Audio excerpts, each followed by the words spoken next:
السلام علیکم ورحمۃ اللہ وبرکاتہ۔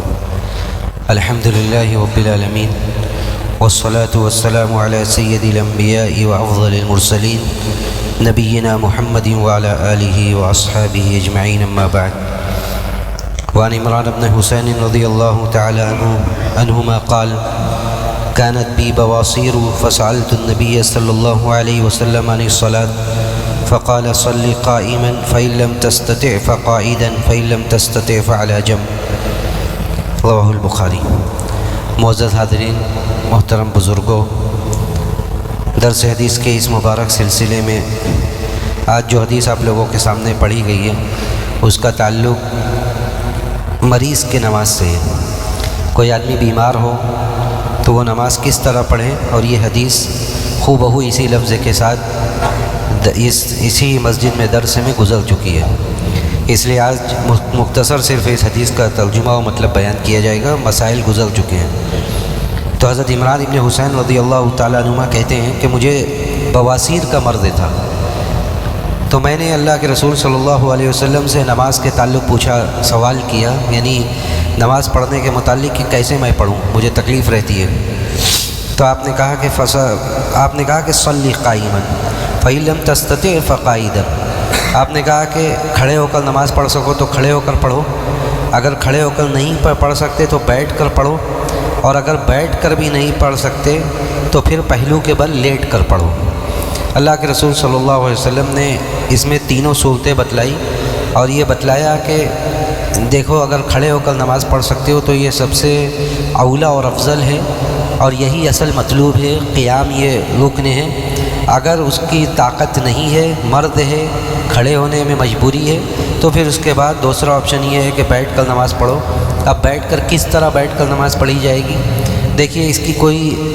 بالضبط صورت موجود نہیں ہے حدیث میں۔ مریض کو جس طرح آسانی ہو، اگر چار زانوں ہو کر جس طرح بھی میں بیٹھا ہوں اس طرح بیٹھ کر نماز پڑھنے میں آسانی ہو تو اس طرح پڑھ سکتا ہے، ورنہ تشہد والی کیفیت میں بھی نماز پڑھ سکتا ہے، جس طرح اس کو آسانی ہو اس طرح وہ بیٹھ کے نماز ادا کر سکتا ہے۔ اور اگر اس کی بھی وہ نہ ہو، طاقت نہ ہو، سکت نہ ہو، تو پھر وہ پہلو کے بل لیٹ کر بھی نماز پڑھ سکتا ہے۔ نبی علیہ الصلوۃ والسلام سے اس تعلق سے دوسری حدیث مروی ہے جس کے راوی حضرت جابر رضی اللہ تعالیٰ عنہ ہے۔ وعن جابر رضی اللہ تعالیٰ عنہ قال عاد النبی صلی اللہ علیہ وسلم مریضا، کہتے ہیں کہ حضرت جابر رضی اللہ تعالیٰ عنہ کہ اللہ کے رسول صلی اللہ علیہ وسلم نے ایک مریض کی عیادت فرمائی، فراؤ یصلی علی وسادہ فرما بہا، تو آپ نے دیکھا کہ وہ تکیے پر نماز پڑھ رہا تھا، آپ نے وہ تکیہ اٹھائی اور اٹھا کر اسے دور پھینک دیا، اور کہا وقال، اور آپ نے کہا کہ صلی علی الارض ان استطعت والا فاوم ایماء وجعل سجودک اخفض من رکوعک، آپ نے کہا کہ زمین پر نماز پڑھو اگر پڑھ سکتے ہو تو، یعنی اس طرح وہ سجدہ کرتے تھے کہ تکیہ رکھے ہوئے تھے اور تکیہ پر جھکتے تھے۔ آپ نے منع کیا، آپ نے کہا کہ اس طرح نہیں کرنا ہے، آپ نے کہا اس طرح نہیں کرنا ہے، اگر کر سکتے ہو تو زمین پر سجدہ کرو، یعنی زمین پر اپنا سر رکھو، اور ورنہ پھر اشارہ کرو اور اپنے سجدے کو وجعل سجودک اخفض من رکوعک، اور اپنے سجدے کو اپنے رکوع سے زیادہ جھکنے والی کیفیت بناؤ، یعنی جب سجدہ ہو تو رکوع سے زیادہ جھکو اور رکوع میں سجدے سے کم جھکو، یعنی آپ نے یہ وضاحت کی کہ دیکھو اس طرح کرنا ہے، نہ کہ آپ جو ہے تکیہ رکھ کر نماز پڑھیں گے، تکیہ رکھ کر پڑھنے میں منع کیا گیا۔ یہاں پر یہ باب اور یہ چیپٹر ختم ہوتا ہے۔ جو اگلا باب ہے وہ نماز جمعہ کے متعلق ہے، اور حافظ ابن حجر رحمہ اللہ نے جو باب قائم کیا ہے، جو عنوان قائم کیا ہے، وہ باب صلاۃ الجمعہ، جمعہ کی نماز کے تعلق سے۔ دیکھیے اسے جمعہ اور جمعہ دونوں کہا جاتا ہے، قرآن میں جو جمہور اہل علم کی قرات ہے وہ جمعہ ہے، یا ایھا الذین آمنوا اذا نودی للصلاۃ من یوم الجمعہ، تو دونوں لغوی حساب سے، زبان کے حساب سے دونوں پڑھا جا سکتا ہے، لیکن جمہور اہل علم کی جو قرات ہے جو قرآن میں مذکور ہے وہ جمعہ ہے۔ جمعہ کو جمعہ اسی لیے کہا جاتا ہے کہ لوگ اس دن جمع ہوتے ہیں، اور جمعہ کو جمعہ اس وجہ سے بھی کہا جاتا ہے کہ اس دن اللہ تعالیٰ کے بہت سے فیصلے، قونی اور شرعی بہت سے فیصلے اس دن جمع ہو گئے، اور یہ دن اللہ سبحانہ و تعالیٰ کے نزدیک سب سے افضل دنوں میں ہے، دنوں میں سے ایک ہے، ہفتہ کا سب سے افضل دن ہے۔ اسی دن آدم علیہ السلام پیدا کیے گئے، اسی دن قیامت قائم ہوگی، اسی دن لوگ مبعوث کیے جائیں گے، اور پھر اس میں نماز جمعہ ہے بذات خود جو بڑی اہمیت کی حامل ہے، اور یہ اس امت کا خاصہ بھی ہے۔ نبی علیہ السلام نے حدیث میں کہا کہ ہم سب سے آخر ہیں، یعنی امتوں کے حساب سے تو ہم سب سے آخر ہیں، لیکن جو ہم سے پہلے کی امتیں تھیں ہم ان پر سبقت لے گئے۔ ہمارے لیے جو خاص دن ہے وہ سب سے پہلے یعنی جمعہ کا دن، اس کے بعد پھر ہمارے پیچھے جو ہیں وہ یہودی اور نصرانی ہیں۔ یہودیوں کے لیے جو عظیم دن ہے وہ سنیچر کا دن ہے، اور نصرانیوں کے لیے جو عظیم دن ہے وہ آج کا دن یعنی اتوار کا دن ہے۔ تو اللہ کے رسول صلی اللہ علیہ وسلم نے اس کی بڑی فضیلت بیان کی، اور یہ فرمایا کہ خیر یوم طلعت علیہ الشمس یوم الجمعہ، کہ سب سے بہتر دن جس دن سورج طلوع ہوتا ہے وہ جمعہ کا دن ہے۔ اسی دن فیہ خلق آدم وفیہ ادخل الجنہ وفیہ اخرج منہا، اسی دن آدم علیہ السلام پیدا کیے گئے، اسی دن جنت میں انہیں داخل کیا گیا، اور اسی دن وہ جنت سے نکالے گئے۔ ولا تقوم الساعة الا فی یوم الجمعہ، اور قیامت برپا نہیں ہوگی مگر جمعہ کے دن، یعنی قیامت برپا ہونے کا بھی جو دن ہے وہ جمعہ کا دن ہے۔ تو یہ اس کی فضیلت ہے، اور جمعہ کے دن کی بعض باتیں ہیں، لیکن جمعہ کے دن کی فضیلت حاصل کرنے کے لیے کرنا ہمیں کیا ہے؟ کرنا یہ ہے کہ جمعہ کا دن سب سے افضل دن ہے، تو جمعہ کا دن ہمیں عبادت کے لیے بھی کچھ خاص کرنا چاہیے، کہ جمعہ کے دن کچھ ایسے کام ہوں اللہ کی رضا کی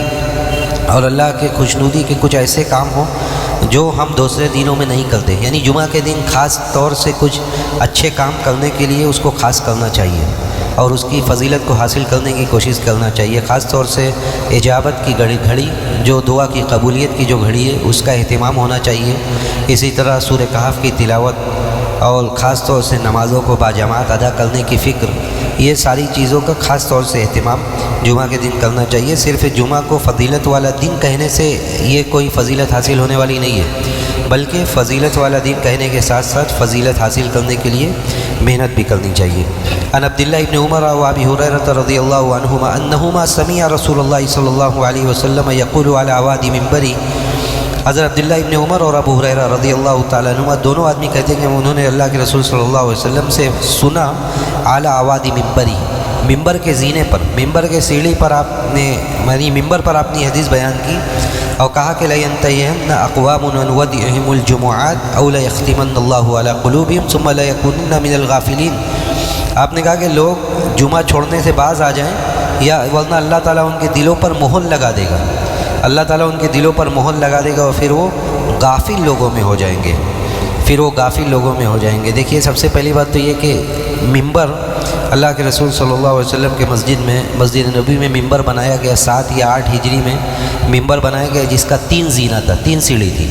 اس کے بعد حضرت امیر معاویہ رضی اللہ تعالیٰ عنہ کے زمانے میں مروان نے ممبر بنوایا اور اس کی 6 سیڑھیاں رکھ دی، لیکن بہرحال جو ممبر رسول تھا اس کی 3 سیڑھیاں تھیں۔ اس کے بعد اللہ کے رسول صلی اللہ علیہ وسلم نے ممبر پر یہ حدیث بیان کی اور کہا، لوگوں کو خبردار کیا، کہا کہ دیکھو جمعہ ایسے ہی سستی میں جمعہ چھوڑنے سے باز آ جاؤ بغیر عذر کے، ورنہ اللہ تعالیٰ پھر تمہارے دلوں پر مہر لگا دے گا۔ اور اللہ کے مہر لگانے کا مطلب کیا ہے؟ اللہ کے مہر لگانے کا مطلب یہ ہے کہ جب دل پر جب مہر لگا دی جاتی ہے تو پھر جو نفع بخش چیزیں ہوتی ہیں وہ اسے سمجھ میں نہیں آتی، جتنا بھی آپ بیان کرتے رہیں، جتنا بھی سمجھاتا رہے سامنے والا، لیکن اسے جو فائدے کی چیزیں ہیں اس کے آخرت کے لیے وہ ساری چیزیں اسے فائدہ نہیں پہنچاتی ہے۔ دل سے اچھائی اور برائی کی جو پہچان ہوتی ہے، اچھائی اور برائی کی جو علامتیں ہوتی ہیں وہ سب ختم ہو جاتی ہیں، نہ اچھائی پر اسے خوشی ہوتی ہے، نہ برائی پر اسے کوئی ملال اور رنج ہوتا ہے کہ برائی ہو گئی ہے تو اگلے پل میں اس برائی کی تلافی کے لیے کچھ کرنا چاہیے، یا اس کے دل میں یہ کیفیت ہی نہیں پیدا ہوتی کہ وہ توبہ اور استغفار کرے اور گناہوں کی زندگی سے توبہ کرے۔ اور جب گناہوں کی زندگی کا وہ عادی ہو جاتا ہے تو اللہ سبحانہ و تعالیٰ کی طرف سے اسے غافلوں میں لکھ دیا جاتا ہے، اور پھر وہ غفلت کی زندگی گزارتا ہے۔ تو بہرحال یہ حدیث اس بات کی دلیل ہے کہ جمعہ یہ فرض ہے، اور اس کا تاریخ، اس کا چھوڑنے والا یہ بہت بڑے عقوبت اور بہت بڑے سزا کا یہ مستحق اور سزاوار ٹھہرتا ہے۔ اسی لیے اللہ کے رسول صلی اللہ علیہ وسلم نے اتنی سخت وعید فرمائی۔ اسی لیے قاضی ایاز کہتے ہیں، اس کے صحیح مسلم کے بڑے مشہور اشارے ہیں، وہ کہتے ہیں کہ ھذا الحدیث حجۃ، بینہ فی وجوب الجمعہ، یہ ھذا الحدیث حجۃ بینۃ فی وجوب الجمعہ، یہ حدیث جو ہے واضح دلیل ہے جمعہ کے وجوب کے سلسلے میں، اس لیے کہ اللہ کے رسول صلی اللہ علیہ وسلم نے بڑی سخت وعید فرمائی، اور جو آدمی تساہلاً سستی میں جمعہ چھوڑتا ہے اس کے بارے میں بڑی سخت وعید ہے، وہ توبہ نصوح کرے اور آگے سے یہ عزم مصمم کرے کہ وہ جمعہ ایسے ہی نہیں چھوڑے گا۔ اور دوسری حدیث میں اللہ کے رسول صلی اللہ علیہ وسلم نے یہ فرمایا کہ جو آدمی تین جمعہ سستی سے چھوڑے گا تو اللہ تعالیٰ اس کے اوپر مہر لگا دے گا۔ اور اس حدیث سے ایک بڑی اہم نصیحت یہ بھی ملی کہ جب کسی کو آپ سماج میں ایک برائی دیکھ رہے ہیں، آپ کو تنبیہ کرنا بھی ضروری ہے، آپ کو اس برائی پر ٹوکنا بھی ضروری ہے، لیکن آپ کسی کا نام لے کر اس طرح نہ بیان کریں کہ وہ نصیحت کے بجائے اس کے لیے باعث فضیحت بن جائے۔ اللہ کے رسول صلی اللہ علیہ وسلم کچھ لوگوں کو آپ نے جمعہ چھوڑتے ہوئے دیکھا ہوگا، لیکن آپ نے جس انداز میں اور جس صیغے سے خطاب کیا، آپ نے کہا کہ دیکھو بعض لوگ جمعہ چھوڑنے سے پرہیز کریں ورنہ اللہ تعالیٰ انہیں غافلوں میں بنا دے گا۔ تو یہ اسوہ نبوی ہے کہ نصیحتیں تو کی جائے، معروف کا حکم دیا جائے، اور جو منکر ہو رہا ہے منکر پر نکیر کی جائے، لیکن اسلوب خطاب اس طرح رکھا جائے کہ کسی کی دل آزاری نہ ہو اور وہ آدمی سماج میں ذلیل اور رسوا نہ ہو، بلکہ وہ خود اگر اس کا ضمیر زندہ ہے تو وہ خود یہ سوچے کہ اسی کے بارے میں باتیں ہو رہی ہے۔ لیکن یہاں مصیبت یہ ہے کہ جب سماج میں جب برائیوں والا سماج بن جائے تو آپ جس موضوع پر بھی باتیں کریں گے وہ باتیں آدمی اپنے بارے میں لینے سے پہلے وہ دوسروں کے اوپر فٹ کرنے پر تل جاتا ہے، اور بسا اوقات کہنے والے کی پرسنل زندگی سے اسے جوڑا جانے لگتا ہے کہ کہنے والے کے ساتھ کوئی معاملہ ہے، کہنے والے کے یہاں کا کوئی معاملہ ہے، اور وہ اپنے بارے میں سوچنے سے پہلے وہ اسے دوسروں کے اوپر تھوپ کر دوسروں کے اوپر فٹ کر کے اپنا دامن بچانے کی کوشش کرتا ہے۔ یہ سراسر نصوص سے بھاگنے کا ایک طریقہ ہے۔ ہم اللہ سبحانہ و تعالیٰ سے یہی دعا کرتے ہیں کہ اللہ رب العالمین ہمیں حدیث کو پڑھنے، اس کو سمجھنے اور اس پر عمل کرنے کی توفیق نصیب فرمائے۔ وصلی اللہ علی نبینا محمد وعلی آلہ واصحابہ اجمعین۔ والسلام علیکم ورحمۃ اللہ وبرکاتہ۔